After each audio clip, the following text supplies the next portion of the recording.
Hello friends, welcome back to our YouTube channel. अभी हम लोग यहाँ पे रिलायंस इंडस्ट्रीज़ लिमिटेड के एनालिसिस करेंगे और इस एनालिसिस पे हम लोग देखने वाले हैं आने वाले समय में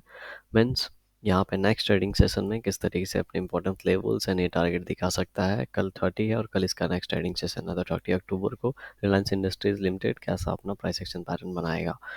अगर हम लास्ट डे की बात करेंगे तो जिस तरीके से यहाँ पे एनालाइज किया था हम लोगों ने कि ये पूरा का पूरा सपोर्ट जोन है, इन सपोर्ट जोन से कहीं से भी रिवर्सल हो सकता है, ठीक है। और रिवर्सल नहीं होता है तो यहाँ पे प्रोबेबिलिटी है कि यहाँ पे छोटे कैंडल बना के फिर इन लेवल्स को ब्रेक करेगा, ठीक है। इस तरह की हमने कुछ प्रोबेबिलिटी यहाँ पे एक्सपेक्ट की थी और ऐसा ही यहाँ पे सिनारियो बन रहा है धीरे धीरे। अगर हम लोग यहाँ पे देखेंगे, मैंने एक चीज़ आपको ऑलरेडी बता के रखा है कि कब कोई भी शेयर अगर अच्छे से तरीके से यूँ नीचे की ओर गिरा है, ठीक है, तो एक बार डब्ल्यू टाइप पैटर्न बन जाने देंगे, तब यहाँ पे हम लोग क्या करेंगे, कोई भी रिस्क लेंगे और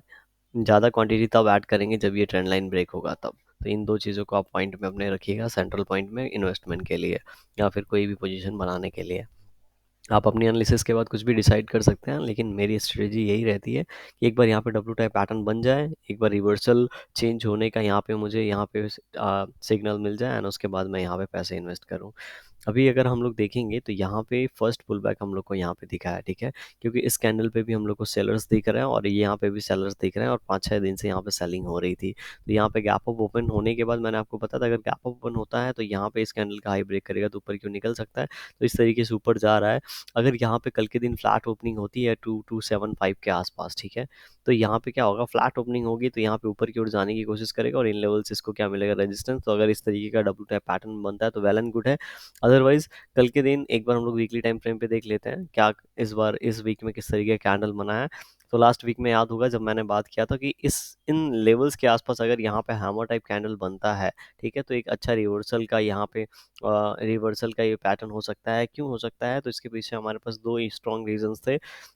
पहला रीज़न तो ये था कि ये इन लेवल्स के आसपास 2200 के आसपास बहुत बार आ चुका है और ये जो रेंज है, ठीक है, बहुत इंपॉर्टेंट जोन है ये। क्योंकि अगर ये इस जोन को अगर कोई भी शेयर ब्रेक करता है जो कि बहुत इंपॉर्टेंट है और बहुत दिनों से बन रहा है, तो इतना 1:1 अगर हम लोग नीचे प्लॉट करेंगे तो हमारा टारगेट लगभग लगभग 1800 के आसपास आ जाएगा। और अगर 1800 के आसपास आता है रिलायंस इंडस्ट्री, तो हमें सभी को पता है कि यहाँ पे कहीं ना कहीं ये मार्केट निफ्टी को भी असर करेगा और निफ्टी भी नीचे की ओर आएगा, जो कि यहाँ पे अभी थोड़ा सा पॉसिबल नहीं लग रहा था इतना नीचे मार्केट गिरना। तो अगर यहाँ से एक रिवर्सल लेता है, ठीक है, हैमर टाइप कैंडल बना के रिवर्सल ले रहा है और इसका हाई ब्रेक कर रहा है, तो मैंने आपको बोला था W type pattern daily time frame में हम लोग को कंफर्म करना है। और यहाँ पे अगर हैमर टाइप कैंडल का यहाँ पे हाई ब्रेक करता है तो एक एंट्री हम लोगों के लिए हो सकती है। स्टॉप लॉस इसी कैंडल के हम लोग नीचे रखेंगे, क्योंकि ये जो है ये कि पूरा का पूरा सपोर्ट जोन था और इस सपोर्ट जोन को इसने बार बार अच्छे तरीके से यहाँ पे रिस्पेक्ट किया है। तो इस बार क्वांटिटी थोड़ी कम रखेंगे, फर्स्ट टाइम रिस्पेक्ट करता है तो ज़्यादा क्वांटिटी, फिर कम क्वांटिटी और अभी और ज़्यादा कम क्वांटिटी। हाँ, क्वांटिटी तब बढ़ा सकते हैं जब यहाँ पे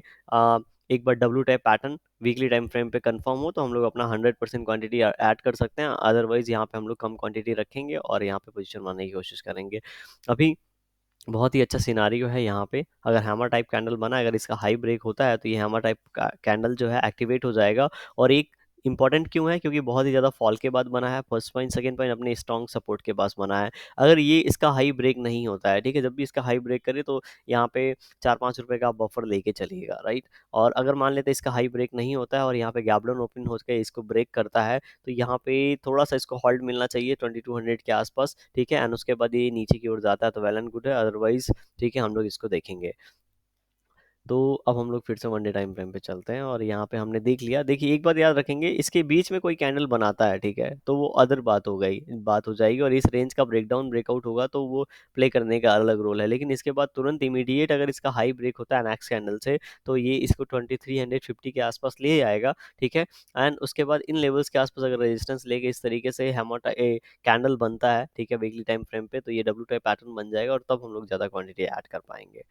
अभी हम लोग सीधे 15 मिनट टाइम फ्रेम पे चलते हैं और यहाँ पे देखते हैं क्या सिनारियो क्रिएट हुआ है। 15 मिनट टाइम फ्रेम पे देखेंगे, मैंने आपको मतलब यहाँ पे जो भी एनालिसिस हम लोगों ने किया था कि गैप अप ओपन होता है तो इसके बीच में ही कहीं ना कहीं क्लोजिंग दे देगा, क्योंकि इन लेवल्स के आसपास रेजिस्टेंस था तो इसके आसपास ही ओपन हुआ और यहाँ से ऊपर निकल गया। और नेक्स्ट रेजिस्टेंस तो जो था, ठीक है, ये 5 रुपये का एक जोन था और इसके आसपास यहाँ पे इसने रेजिस्टेंस लिया है। तो अगर यहीं के पे कहीं आसपास यहीं पे इसकी फ्लैट ओपनिंग होती है, ठीक है, अगर इसकी फ्लैट ओपनिंग होती है और इनका हाई अगर यहाँ पे ब्रेक हुआ तो आपको नेक्स्ट रेजिस्टेंस जो नज़र आ रहा होगा वो 2290 के आसपास नज़र आ रहा होगा। तो ये लेवल होगा और एक 2300 का राउंड लेवल है, ये लेवल एक इसके लिए इंपॉर्टेंट रेजिस्टेंस का रोल प्ले कर सकता है और यहाँ पे ट्रेंड लाइन होगी, ट्रेंड लाइन ब्रेक करेगा डब्ल्यू टाइप पैटर्न बनाने के लिए और फिर से इस बॉक्स से जब ये निकलेगा तो ये W type pattern daily time frame पे कंफर्म होगा, नहीं फिर ऊपर के लेवल हम लोग को दिखा सकता है।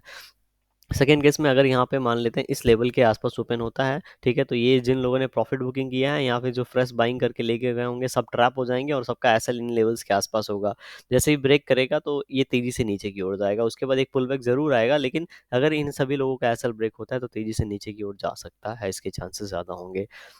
थर्डली गैप अप ओपन हो गया, तो गैप अप ओपन होता है तो यहाँ पे वोलेटाइल हो जाएगा क्योंकि ट्रेंडिंग के बाद एक अच्छा खासा यहाँ पे लोगों ने पोजीशन बना दिया है और ज़्यादा गैप अप ओपन हो जाएगा तो लोग जो बायर्स हैं उनको जो बाई करने का प्राइस है वो मिलेगा नहीं, इसलिए ये नीचे आएगा और इन लेवल्स के आसपास फिर से अगर बुलिश सिग्नल बनाता है तब ये ऊपर की ओर निकल सकता है। वीडियो कैसी लगी कमेंट सेक्शन में बता सकते हैं, पसंद आई होगी तो लाइक कर सकते हैं, चैनल पे नए होंगे सब्सक्राइब कर सकते हैं आप। Thank you for watching this video.